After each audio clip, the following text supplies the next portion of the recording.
अस्सलाम वालेकुम रहमतुल्लाहि व बरकातुहू। Welcome to Haseeb electronics. दोस्तों, आज से हम एक ऐसा सिलसिला शुरू कर रहे हैं जिसमें हम एक एसएमपीएस के डिज़ाइन के मुकम्मल डिटेल, जिसमें हम जानेंगे कि किसी भी एसएमपीएस सर्किट को हम एक क्या करेंगे, डिसकंटिन्यूअस फ्लाईबैक एसएमपीएस सर्किट उसको डिज़ाइन करेंगे। उसके अंदर हम आईसी इस्तेमाल करेंगे UC3843। ये मुझे काफ़ी दोस्तों की तरफ से ये मैसेज आए थे कि सर, इस सर्किट को बनाने की तरकीब समझाएं कि कैसे हम ये सर्किट डिज़ाइन करेंगे। तो एक तो तरीकाकार ये है कि मैं just only with in 30 minute आपको ये सर्किट कैलकुलेट करके जस्ट मोटे मोटे फार्मूले जिस तरह हम रूटीन में यूज़ करते हैं वो आपको हाफ आवर में मैं इसको डिज़ाइन करके ये ले लें। लेकिन जिसकी मुझे समझ नहीं आएगी मैं आपको क्या समझाऊंगा।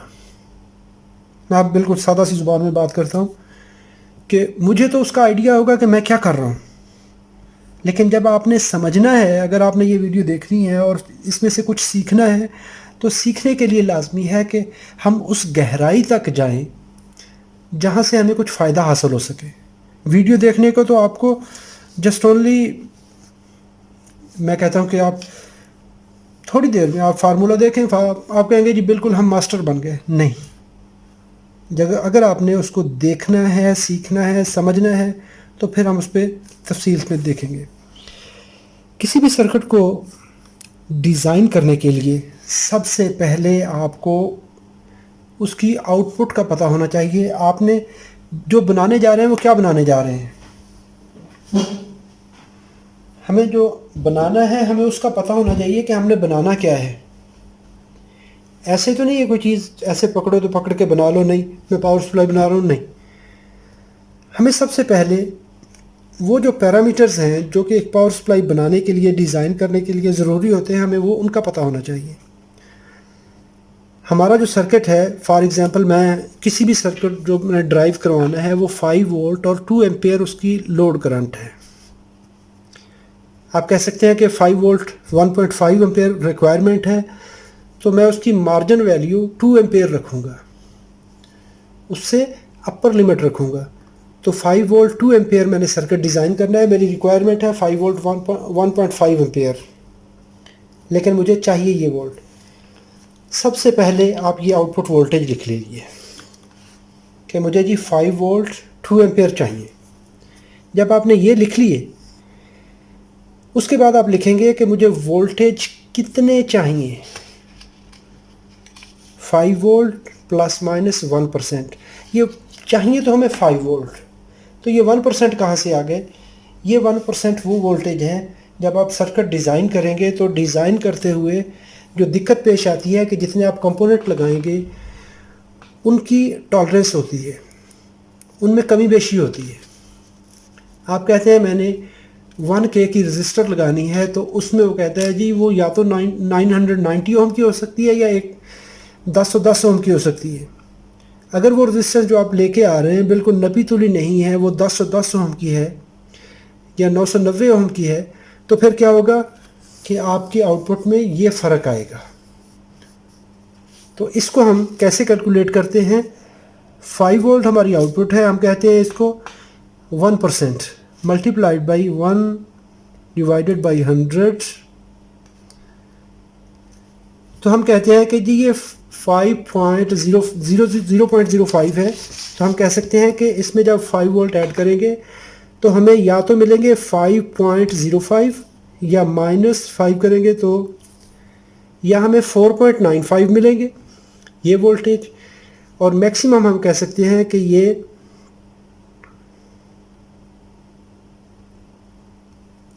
मैक्सिमम 5.05 वोल्ट तक।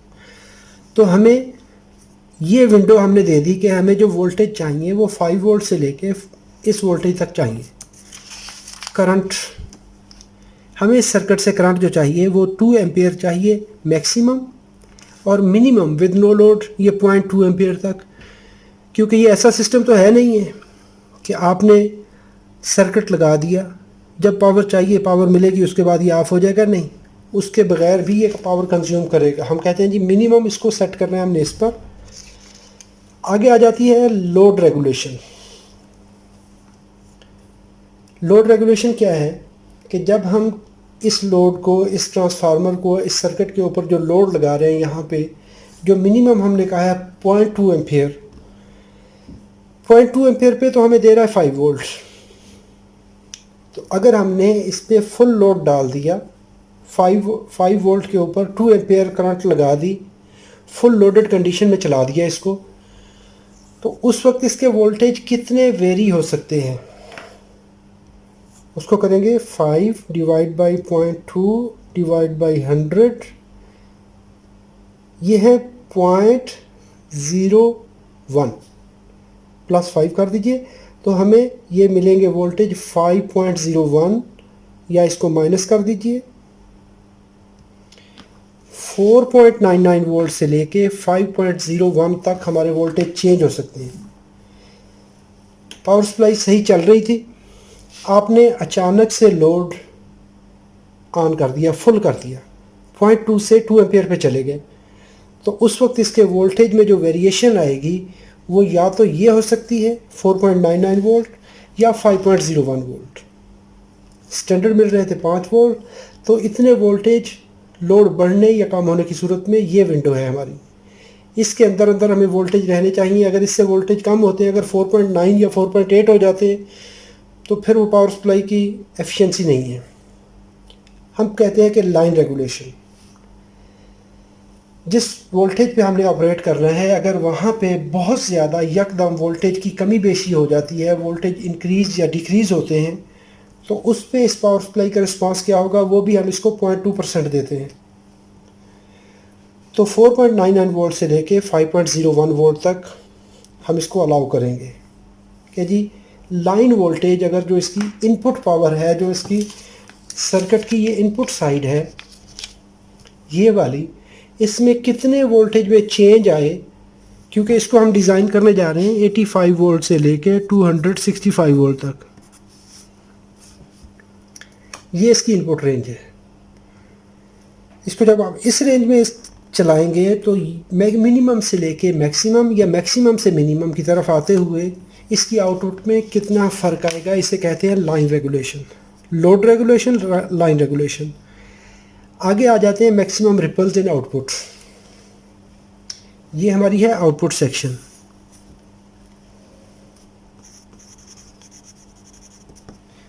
Maximum ripples 10 millivolt. हम जितना भी अच्छे से अच्छा कन्वर्टर बना लें, पावर सप्लाई बना लें, उसमें रिपल्स रहते हैं। उसको आप बहुत हद तक कम तो कर सकते हैं, बहुत अच्छी पावर सप्लाई बनाने के बाद उसको कम तो कर सकते हैं। जब आप उसको इतना ज़्यादा माइनस करने की कोशिश करेंगे तो आपकी पावर सप्लाई जो है वो बहुत ज़्यादा कॉस्टली बन जाएगी। उसमें अगर आपने बहुत ही फाइन किस्म की रेगुलेशन लानी है, आप कहते हैं कि उसमें मिली की बजाय माइक्रो वोल्ट में भी ला सकते हैं, लेकिन आपकी पावर सप्लाई बहुत ज़्यादा कॉस्टली बन जाएगी। तो हम जो फ़िल्टर लगाएंगे उसमें हम अलाउ करेंगे कि 10 मिली वोल्ट, जो 5 वोल्ट है वो होंगे तो 5 वोल्ट, लेकिन उसके अंदर जो वेरिएशन मिली वोल्ट में आ सकती है वो ये वाली रिपल्स, ये लाइन 10 मिली वोल्ट तक। हम कह सकते हैं कि जो आउटपुट लाइन है उससे या तो 5 वोल्ट अप या डाउन, तो मैक्सिमम 10 मिली वोल्ट की वेरिएशन आउटपुट लेवल में हो सकती है। ये हम इसको अलाउ करते हैं।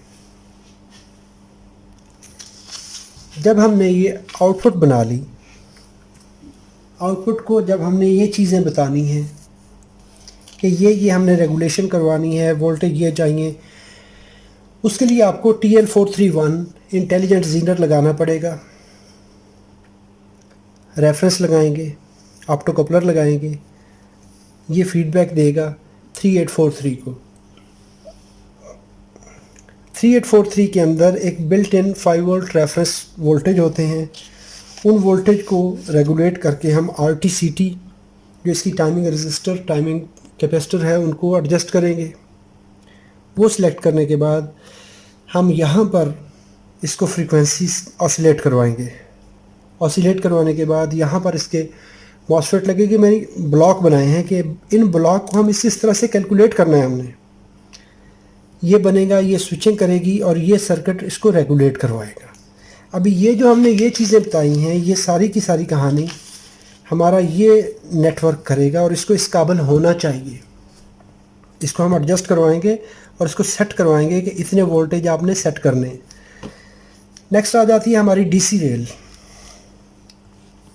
इनपुट फिल्टर सर्किट है, प्रोटेक्शन के लिए है। यहाँ पे हम current limiting, surge protection, inrush current के लिए ये सारी चीज़ें यहाँ पे लगाएंगे। यहाँ पे लगेगा ब्रिज रेक्टिफायर, कैपेसिटर लगेगा। आज की वीडियो में हम इस सर्किट को कैलकुलेट करेंगे। इसको कैलकुलेट करने के लिए हमें क्या क्या चाहिए वो हम यहाँ पे देखेंगे। तो पहले इसकी इनपुट्स देख लेते हैं। हमें इनपुट में जो चाहिए वो है 85 वोल्ट इनपुट। 85 क्यों? फॉर एग्ज़ाम्पल आप एक ऐसे एरिया में इस पावर सप्लाई को लेके जाते हैं जो कि 110 वोल्ट ऑपरेटेड है। आप यूरोप में ले जाते हैं इस सप्लाई को, तो इस सप्लाई को वहाँ पे चलना चाहिए और अब वहाँ पे जो मिनिमम वोल्टेज, ड्रॉप वोल्टेज हो सकते हैं, हम उसको देखेंगे। तो ये हमारे 85 वोल्ट आ गए।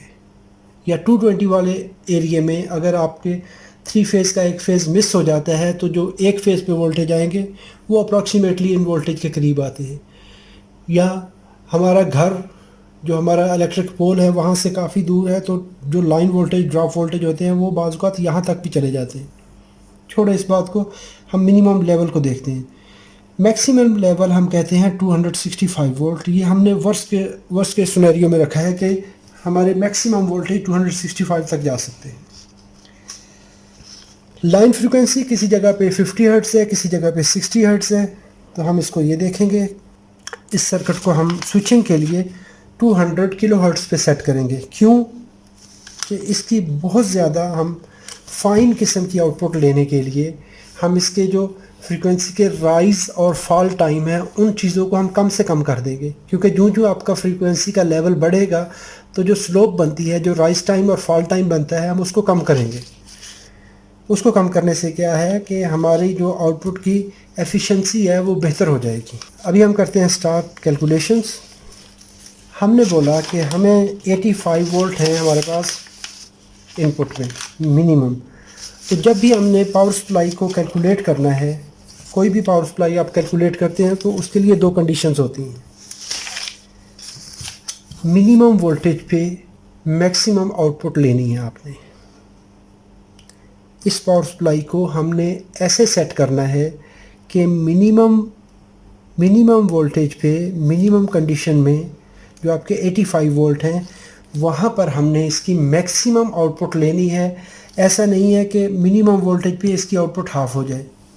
जब भी आपने इसको कैलकुलेट करना है तो इन वोल्टेज पे सेट करेंगे।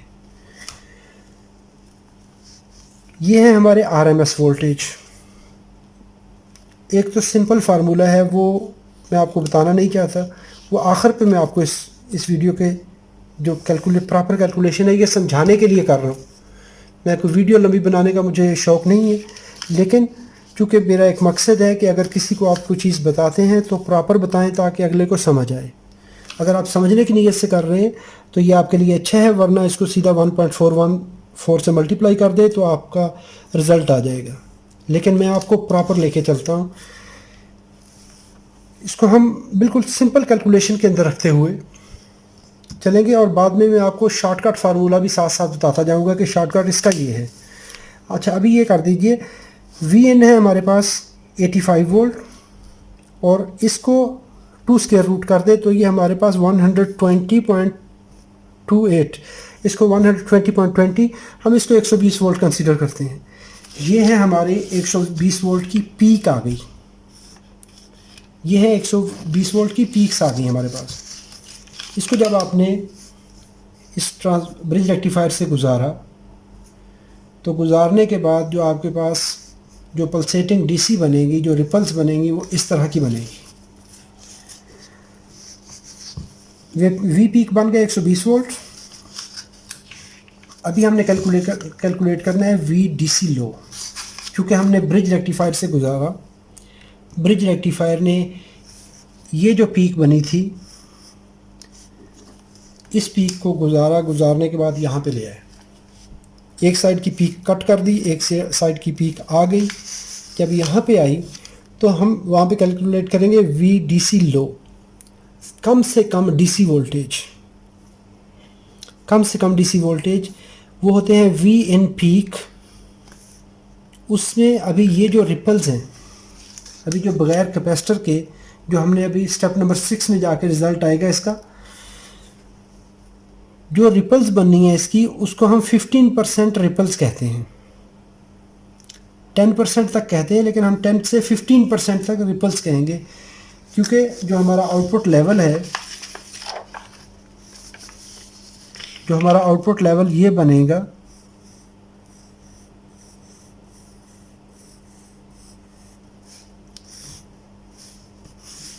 ये हमारा आउटपुट लेवल बनेगा ये वाला।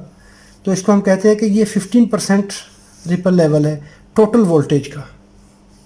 ये टोटल वोल्टेज है ये वाले, कितने हमारे पास, हम कहते हैं जी 120 वोल्ट।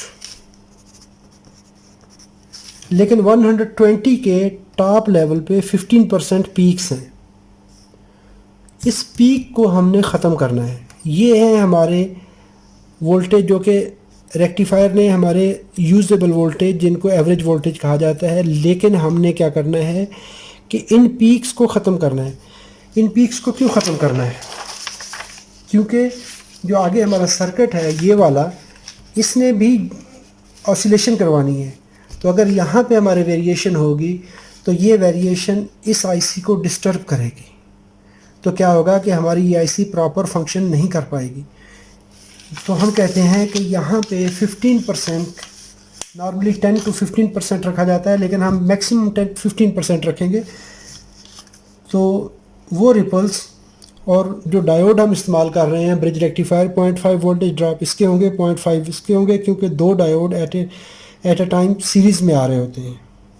एक हमारी पॉजिटिव लाइन में, फेज लाइन में, और न्यूट्रल लाइन में। तो 1 वोल्ट ड्रॉप हम दो डायोड का काउंट करेंगे। तो जो हमारे रिपल्स हैं उनको कैलकुलेट करेंगे और माइनस कर देंगे हमारी जो मेन वोल्टेज है, जो इनपुट सप्लाई है। वी इन पीक है 120 वोल्ट माइनस 120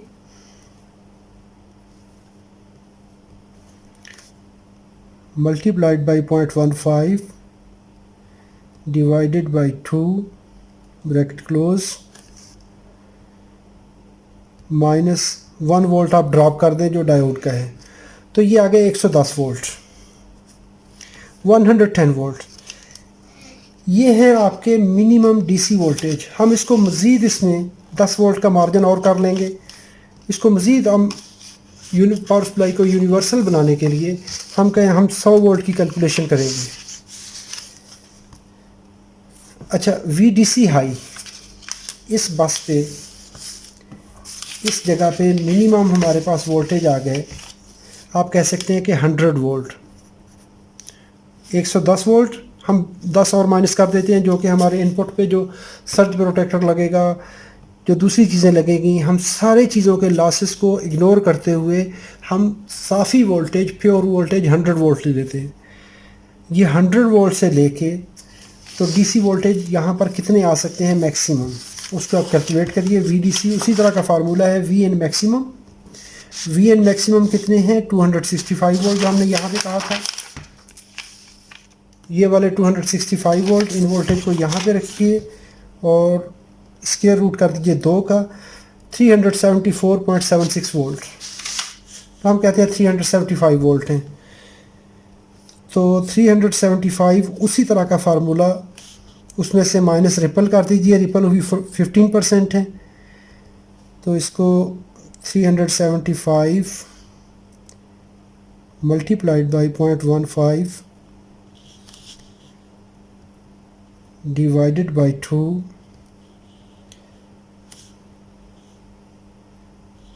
-1, तो ये ये बने 345 वोल्ट। तो मैक्सिमम इस लाइन पे 345 वोल्ट आएंगे। अच्छा, इसको अभी शार्ट से शार्ट तरीके से आप कैसे कर सकते हैं। ये हैं 265 वोल्ट एसी हो गए, इसको 1.414 से कर दीजिए। 265 मल्टीप्लाइड बाई 1.414, तो ये वोल्टेज हमारे कैपेसिटर पे होने चाहिए। ये वोल्टेज जो पल्सेटिंग डीसी है, जो कैपेसिटर पे वोल्टेज होने चाहिए, वो ये वाले वोल्टेज हैं। लेकिन हम उसका जो एवरेज वैल्यू है, जो रिपल्स की जो हमने कैलकुलेट की है ये वाली, इसकी एवरेज वैल्यू निकालेंगे। जो मिड पॉइंट है हम वो कैलकुलेट करेंगे, ये वाला। अभी देखिए यहाँ पे रिपल कितनी थी, 120 मल्टीप्लाइड बाई 0.15। तो यहाँ पे हम कहते हैं कि 18 वोल्ट की रिपल्स आ रही हैं। जो रिपल लेवल है वो 18 वोल्ट का है, लेकिन 18 वोल्ट में से हम डिवाइड बाय 2 कर रहे हैं यहाँ पर, ताकि हम ये सेंटर पॉइंट ले लें। मिनिमम और मैक्सिमम को छोड़ के एवरेज वैल्यू सेंटर पॉइंट निकाल लेंगे। तो एवरेज निकालने के बाद हम वो उसको निकाल लेते हैं, ये वाली। अभी हमने कैलकुलेट करना है input bulk capacitor. Bulk capacitor को कैलकुलेट करने के लिए अभी आपने यहाँ पर ये देखना है कि आउटपुट पावर कितनी है हमारी, जो हमने कैलकुलेट की थी, 5 मल्टीप्लाइड बाई 2 एम्पेयर। तो ये होगी पावर आउट हमारी 10 वाट हो गई। और पूरे सर्किट की एफिशिएंसी हम कैलकुलेट करेंगे 80%। यहाँ पे जो पावर है, जो इनपुट सेक्शन में पावर कंज्यूम होगी प्लस ट्रांसफ़र होगी, ट्रांसफार्मर में जो अप्लाई होगी प्लस ट्रांसफ़र होगी, ये सारे के सारे लॉसेस ट्रांसफार्मर लॉसेस। ट्रांसफार्मर की एफिशिएंसी हम रखेंगे 90%, सर्किट की एफिशिएंसी हम रखेंगे 80%। तो 80% रखते हुए इस सर्किट को कैलकुलेट करेंगे। जब ट्रांसफार्मर डिज़ाइन करेंगे तो उसको हम 90% रखेंगे। क्यों? उसमें से ये सर्किट के लॉसेस हम छोड़ देंगे, सिर्फ 90% ट्रांसफार्मर रहेगा।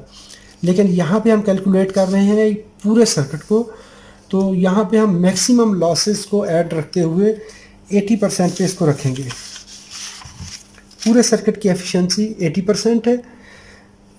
तो इनपुट पावर हमारी हो गई 10 वाट, डिवाइड कर दें 0.8 से, 12.5 वाट हमारी पावर आ गई। 10 वाट डिवाइडेड बाई 0.8, 80%, 0.8 से डिवाइड कर दीजिए, तो ये हमारी 12.5 वाट आ गई। आगे आ जाइए इस जगह पर, यहाँ पे है हमारी, आप सबसे पहले एनर्जी को कैलकुलेट करेंगे। तो एनर्जी कैलकुलेट करने के लिए इलेक्ट्रिकल सर्किट के अंदर power in divided by 2 frequency minimum, क्योंकि फ्रीक्वेंसी हम जो इसको अप्लाई करेंगे वो फुल वेव रेक्टिफायर की फ्रीक्वेंसी अप्लाई करेंगे, ब्रिज रेक्टिफायर की अप्लाई करेंगे। तो एफ मिनिमम 50 हर्ट्ज़ यूज़ करेंगे, मिनिमम फ्रीक्वेंसी जो कि हमने यहाँ पर बताई थी 50 हर्ट्ज़। एफ मिनिमम 50 हर्ट्ज़, क्योंकि जब भी आपने कैलकुलेट करना है सर्किट को, तो मिनिमम आपके जो रिसोर्सेज हैं उनको मिनिमम वैल्यू पे रखते हुए कैलकुलेट करेंगे। तो इसको कैलकुलेट कीजिए, 12.5 divided by 2 multiplied by 50 hertz. तो हमारी जो एनर्जी आ गई वो है 0.125 जूल। ये हमारी एनर्जी आ गई। अभी कैपेसिटेंस के लिए एनर्जी और वोल्टेज में जितना डेल्टा चेंज है उनको आप कर लीजिए। तो 2 multiplied by energy 0.125, sorry 2 multiplied by 0.125, इसको ब्रैकेट के अंदर रख दीजिए। चलो भी पो, शाबाश। 1 2 डबल ब्रैकेट लगा लेते हैं, 2 मल्टीप्लाइड बाई 0.125। ये हमने इस पोर्शन को कैलकुलेट कर लिया। इसको कर लीजिए डिवाइड किससे, 120 वोल्ट जो हमारे मैक्सिमम वोल्टेज हैं। कौन से, ये लेवल, इसकी अपर लेवल और लोअर लेवल, ये हमने कैलकुलेट करना है। जो रिपल करंट आएगी उसको हमने अभी कैलकुलेट करवाना है। तो ये हमने, ये बन तो रहा है हमारा मिड लेवल 110 वोल्ट। हम इसको 100 वोल्ट तक, इस पूरे लेवल को हम इसको मिनिमाइज करेंगे कि इसके अंदर रिपल्स नहीं छोड़ने हमने। 120 का स्क्वायर ले लीजिए और 100 का स्क्वायर ले लीजिए। इसको ब्रैकेट को क्लोज कीजिए तो ये आ गया हमारा ये रिज़ल्ट 0.000568। ये आ गया फैरेड में। अभी इसको मल्टीप्लाई कर दीजिए माइक्रो फैरेड में लाने के लिए 10⁻⁶ कर दीजिए, तो ये 56.8 माइक्रो फैरेड, 56.8 माइक्रो फैरेड। ये आ गया हमारा कैपेसिटेंस की वैल्यू आ गई 56.8 माइक्रो फैरेड। अब अच्छा, अभी इसमें वोल्टेज हमें चाहिए, क्योंकि कैपेसिटर को कैलकुलेट करने के लिए जो बल्क कैपेसिटर, कोई भी कैपेसिटर होता है, उसमें एक तो आपको कैपेसिटेंस चाहिए होती है और दूसरा वोल्टेज चाहिए होते हैं। तो वोल्टेज हमने मैक्सिमम जो कैलकुलेट किए थे, हमारी जो मैक्सिमम पीक है वो है 375 वोल्ट। तो 375 से अपर लिमिट जो है वो आती है 400 वोल्ट में। तो हमारा कैपेसिटर आ गया 400 वोल्ट आ गए, कैपेसिटेंस हमारी ये आ गई। जब आपके पास दो चीज़ें आ जाती हैं, ये वाली और वोल्टेज आ जाते हैं, तो वहाँ पर क्या होता है कि आप कैपेसिटर के चार्ट में जाते हैं। वहाँ पे दो तरह की वैल्यू मिलेंगी, एक है 47 माइक्रोफैरड 400 वोल्ट में और है 68 माइक्रोफैरड 400 वोल्ट में। अभी इसकी सिलेक्शन में और लेंगे कौन सा, एल्युमिनियम का आप कैपेसिटर लीजिए, इलेक्ट्रोलाइट हो और 105 डिग्री पे आप ले लें। उसका जो टेम्परेचर है 105 डिग्री टेम्परेचर, 105 डिग्री सेंटीग्रेड वाला। तो ये कैपेसिटर लगाएंगे तो भी चलेगा, लेकिन इससे थोड़े से रिपल्स रहेंगे। अगर ये लगाएंगे तो ये बेस्ट फिट है। अगर आप प्राइस पे कंप्रोमाइज़ करेंगे, अगर बहुत ज़्यादा डिफरेंस नहीं आता प्राइस में और साइज़ में डिफरेंस नहीं आता, तो आप ये इस्तेमाल कीजिए, ये ठीक है। ये इस्तेमाल करेंगे ये भी ठीक है, लेकिन ये करेंगे तो ये ज़्यादा ठीक है। यहाँ तक आ गई हमारी बात इसकी कैलकुलेशन की। नेक्स्ट वीडियो में हम इंशाल्लाह इससे आगे चलेंगे। आज तक अगर आपका कोई क्वेश्चन हो, अगर कोई सवाल हो, तो कमेंट बॉक्स में लाजमी लिखिए ये वीडियो आपको कैसी लगी। अगर ये आपके लिए यूज़फुल है, जी चाहे तो लाइक कीजिए, सब्सक्राइब कीजिए, आपकी मर्ज़ी। अगर किसी के साथ शेयर करना चाहें तो आपकी मर्ज़ी। अपना बहुत सारा ख्याल रखिएगा, अपनी दुआओं में याद रखिएगा। अल्लाह रब्बुल इज़्ज़त आप सबको अपनी हिफ्ज़-ओ-मान में रखे। अस्सलामु अलैकुम वरहमतुल्लाहि वबरकातुहू।